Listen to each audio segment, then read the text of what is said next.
আৰু আজি হ'ব এখন এটা কথা এটা দিছিলোঁ, এই কথাটা আজি ৰাখিলোঁ। আৰু কি কথা ৰাখিলোঁ ভিডিঅ'টো শেষলৈকে চাব, চালে গোটেইখিনি বস্তু গম পাব।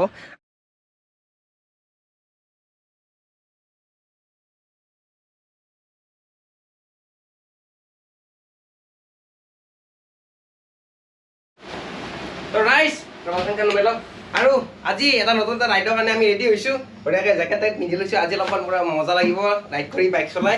আৰু আজি ক'ত যাম কি কথা থাম্বনেইলত চাইছে চাগে অলৰেডি, হ'লেও মই এবাৰ কৈ দিছোঁ। আজি গৈ আছোঁ আমি থানলৈকে গৈছোঁ। কি থান ভালকৈ যাই কিনে চব বস্তু বুজাম যাই কিনে। আৰু বৰ্তমান আজি ৰাতিপুৱা 7 বজাত ভিডিঅ'টো আৰম্ভ কৰিছোঁ। আপোনালোকে চাইছে গৰমমণি ব্লগছ, মই মিনময়, জানে মই মিনময়, ভালকৈ বহি লওঁ সেইফালে চাই লিব। Let's start. আৰু এতিয়া লগাই লৈছোঁ গপ্ৰটো হেলমেটত। আৰু বেছি দেৰি নকৰোঁ, বাইকখন গেৰেজত আছে, গেৰেজৰ পৰা ওলাই কিনে বঢ়িয়াকৈ খাৰা কৰি লওঁ। এইটো এই আহি গ'ল বঢ়িয়াকৈ বাইকখন আগত। আৰু এতিয়া বাইকখন বহিব লাগে, আৰু বহি কিনে বেছি দেৰি নকৰাকৈ আমাৰ যাত্ৰা আৰম্ভ কৰিব লাগে।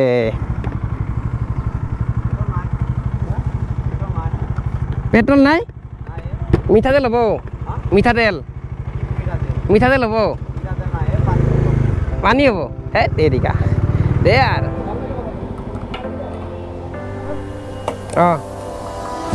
You don't see the things I see. I'll tell you things you won't believe. Above the skies overseas, I hear them all, those places calling me. To never give up, to never back down. You get through the storm, even the nights the darkest before the dawn. Live your life, live your dream. It's the sound of soul in me. ৰাইজ এই just Ghagrapar পাৰ হৈছোঁ। আৰু পাৰ হৈ কিনে মানে ঘগ্ৰাপাৰ পাৰ হৈছোঁ। আৰু ইয়াতে কি আছে, মাৰাণ জানা কামৰূপ আছাম। ইয়াতে আহিছোঁ অকণমান চাহ তাহ খাওঁ। আৰু ৰাইডটো কি ধুনীয়া স্মুথ গৈ আছে। আৰু আমি যেতিয়া কেদাৰনাথ গৈছিলোঁ তেতিয়াতো 100 কিলোমিটাৰ আমি 1 ঘণ্টাত মাৰি দিছিলোঁ। কিন্তু আজি আমাৰ 100 কিলোমিটাৰ আমাৰ 3-4 ঘণ্টা লাগি যাব পাৰে, কাৰণ আমি চিল হৈ গৈছোঁ, আৰামছে যাই আছোঁ। আৰু কেনে লাগি আছে, বাকী কোন কোন আছে লগত দেখাই দিওঁ একবাৰ। হৰেণ আছে আমাৰ লগত, আজি দাদা আছে, আৰু এজন আছে, এজন বিখ্যাত ব্যক্তিজন আছে। মইতো আন্ধাৰে আহি আছোঁ। য়েছ, আমি জানা হৈছে ফ্ৰেমটো। এইফালে এতিয়া চিধা আহিবা। আৰু এই নন্দা আছে। আমি চাৰিটাই আজি ওলাই আহিছোঁ। আৰু কিয় আহিছোঁ সেইটো এটা অলপ পিছত ভালকৈ কৈ আছোঁ মজাকৈ। এতিয়া অলপমান চাহ খাই লওঁ। In me, live your life. আৰু এই আজি ডমিনাৰখন বহুত দিন মূৰত ভালকৈ ওলাই আনিছে ন, ভাল লাগিছে চাই কিনে। আৰু এনেকৈ বাইক লৈ কিনে ৰাইডত ওলালে মনত পৰে কেদাৰনাথৰ ট্ৰিপটোৰ কথা। কি ধুনীয়া যে কেইটামান দিন আছিলে। এই গাড়ীখন কেদাৰনাথ চিনি একদম আহিছে, মজা লাগে মনটো ভাবিলে। বলক এতিয়া আমি মানে তেখেতৰে এটা বেলেগ এটা অংশত গৈ আছোঁ, সেইটো শাওণ মাহ।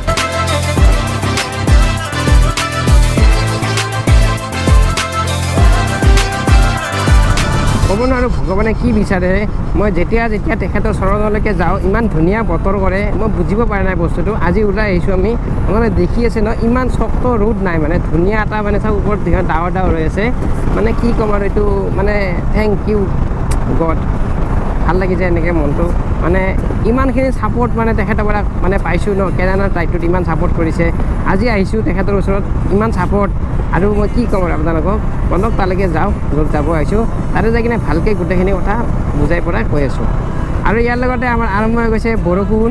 মানে ৰ'দ দিয়া নাই ঠিক আছে, কিন্তু বৰষুণটো দিব নালাগিছিল আৰু। কিন্তু বাৰু চাওক কিমান যাব, কাৰণ ইমান ডাঙৰ নহয়, মানে কিনকিনীয়া বৰষুণ। যিটো দিলে মানে এটা ধুনীয়া এটা মানে ঠাণ্ডা এটা পৰি যায় আৰু, মানে এনেকুৱা লাগিছে শ্বিলং লাইক এটা, মানে কি ক'ম আপোনাৰ ফিলিংছটো। মই লাইক গৈ থাকিব অলপ আগলৈকে যাই কিনে যেতিয়া বোলে একদম ডাঙৰ মানে মেকুৰী ভিজা দিব লাগে, তেতিয়াহ'লে ডাইৰেক্ট গপ্ৰ খুলিম, ক'ৰবাত চাইডত ৰখি দিম। ঠিক কৈছে নে বগাৰে বৰা, তাতো গৈছে ৰে হৰৈ মাকো, তাতো গৈছে নেহৰ ধুনীয়া পৰিৱেশ কি, আপোনালোক নেদেখৈ কেনেকৈ থাকো। আহে গলি যা, কেনে লাগিছে বতৰটো। তো ৰাইজ বৰষুণ গ'ল, অলপ সময়ৰ কাৰণে দেখা দিলে আৰু গুচি গ'ল। কি হ'ব দে না কি, এই বতৰৰ মহিমা। অলপ দিলে অলপ গুচি গ'ল, এনেকৈ থাকক দে না কি। আৰু আমি আহি মানে এই হাইৱেৰ পৰা এটা লেফ্ট চাইডৰ ৰাস্তা এটা আছিলে, মানে মেপত চাই কিনে আহিছোঁ, যিটো আগতে অহা নাই। তো এইটো ৰাস্তা আমাক দেখালে, ব্লক আছে ৰাস্তাৰ পৰা। তো এইটো ৰাস্তাৰে আমি কণ্টিনিউ কৰি আমি গৈ আছোঁ টুৱাৰ্ডছ জালিখাটা শিৱ থান আছে যে, তালৈকে গৈ আছোঁ। বেছি দূৰ নাই আৰু 3 কিলোমিটাৰমান আছে, পাই যাম। আৰু আহি অৱশেষত পৰিলক্ষিত হৈ গৈছে আমি য'লৈকে আহিছিলোঁ, যিটো আমাৰ লক্ষ্যস্থান আছিলে। মোৰ লেফ্ট চাইডে আছে লক্ষ্যস্থান জালিখাটা শিৱ থান। আৰু ইয়াতে প্ৰসাদ চসাদ আমি ল'ব পাৰিম খৰাই কাৰণে বৰ্তমান গাড়ীখন ভিতৰত সোমাই দিওঁ দি কিনে পাৰ্কিং এটা বিচাৰোঁ এই তাতে আগত যদি পাৰোঁ থৈ দিওঁ যদি কোনো একো নকয় পাৰ্কিঙত থৈ কিনে আমি বাকীখিনি আমাৰ নেক্সটখিনি কাম কৰিব লাগিব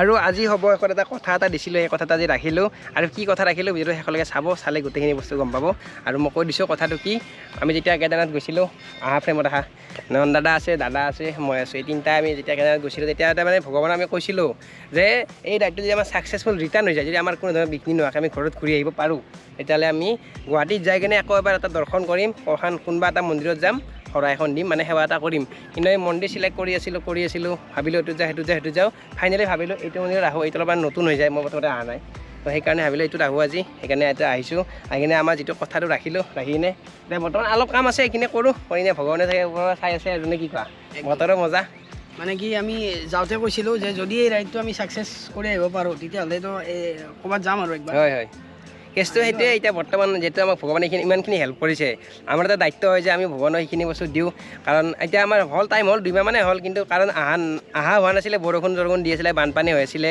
প্লাছ ছুটি মিলা নাছিলে অলৰেডি আমি 10-20 দিনৰ ছুটি লৈছোঁৱে আৰু পটককৈ ছুটিও নাপায় ছুটিও নিদিয়ে সেইকাৰণে আজি ভগৱানে এনেকৈ মিলাইছে ইয়াৰো চবৰে চব মিলি গৈছে গতিকে আজি ঘৰৰ মহাদেৱ দিলোঁ এতিয়া বৰ্তমান আমি বস্তুখিনি কিনো যাওঁ ভিতৰত যাওঁ কি আছে দেখাই আছোঁ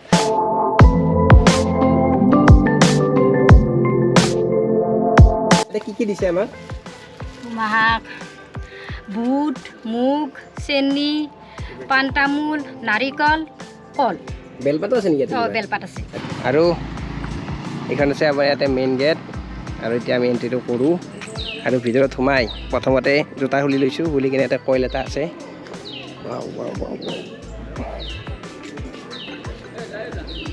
ভৰিখন ইয়াতে ধুই লওঁ আৰু নেক্সট ষ্টেপখিনি পিছত দেখা যাব আৰু ইয়াতে আছে আমাৰ মেইন আকৰ্ষণখিনি অলপ দেৰিকৈ দেখা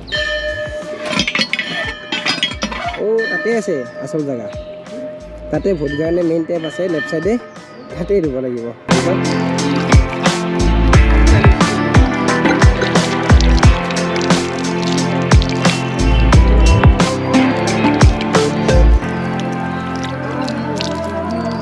ধুনীয়া লাগি গৈছে একদম ফ্ৰেছ লাগি গৈছে মাইণ্ডটো আৰু হাত ভৰি ধুই ল'লোঁ এতিয়া ভিতৰত যাব লাগিব যাই কিনে আৰু নাজানে কি কৰিব লাগে আৰু এইটোৱে হৈছে আমাৰ মেইন আকৰ্ষণ ইয়াতে এইডাল যে গছ আছে কি ডাঙৰ এৰিয়া দেখিছেনে আৰু কি ক'ম আপোনালোকক ভিতৰত যাব পাৰিলে ভাল আছিলে উঠি কিনে বান্দৰৰ নিচিনা নাছিলোঁ হয় গছত উঠি কিন্তু বম ডাঙৰ দেই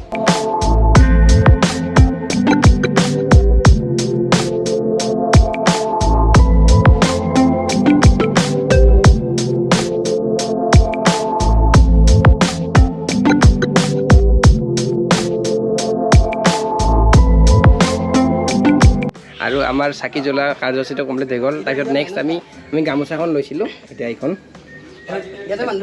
বান্ধি দিয়া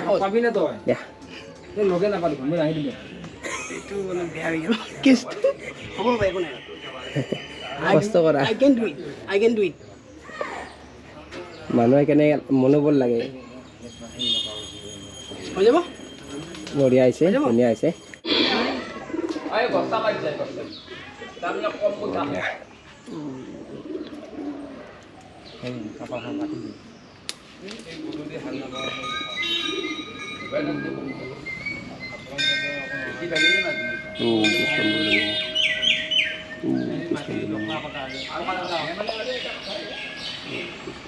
আৰু অৱশেষত আপোনালোকক মই এইটো গছডাল দেখাইছোঁ গছডালৰ নাম হৈছে ধূপগছ আৰু এই গছৰ এটা মানে এটা খিতা পতা নিজে এটা মানে সেই আছে নাম আছে নামটো কি জানে এছিয়াৰ ভিতৰত 2 নম্বৰ বৃহৎ গছ মানে বহুত ডাঙৰ গছ হয় আৰু আগতে মানে ইয়াৰ ভিতৰত মানুহ যাব পাৰিছিলে ফটো মানে ধুনীয়াকৈ উঠিব পাৰিছিলে কিন্তু আজিকালি এইটো বন্ধ কৰি দিছে আৰু বন্ধ কৰি দিয়াৰ কাৰণটো মই সুধিলোঁ সোধাত কৈছে ইয়াতে যিবিলাক আপোনাৰ শিপা চিপা দেখিছে এইবিলাক মানে কি হয় ইয়াতে যেতিয়া মানে খচি দিয়ে বা কিবা কিবি কৰে তেতিয়া কি হয় গছডালৰ অনিষ্ট হয় আৰু অনিষ্ট হ'লে ইয়াৰ লাইফটো যিটো মানে লাইফ লাইনটো অলপ কমি যোৱাৰ চান্স থাকে সেইকাৰণে সেইটো বন্ধ কৰি দিছে আপুনি ইয়াৰ পৰা চাব পাৰে আৰু প্লাছ এইডাল গছডালত কিমানমান বয়স হৈছে মই এটা মানে সুধিছিলোঁ মানে ইয়াৰ দেও এজনক তেখেতে আনুমানিক ভাৱে কৈছে আৰু যে 210 বছৰৰ ওপৰত মানে এইডাল গছৰ মানে হৈছে আৰু এইটো এৰিয়া তোমাকে দেখাই দিছোঁ আপোনালোকক পূৰা ঘূৰি ঘূৰি এইটোৱে হৈছে জালিঘাটা থান পাঠশালা এইটোৱে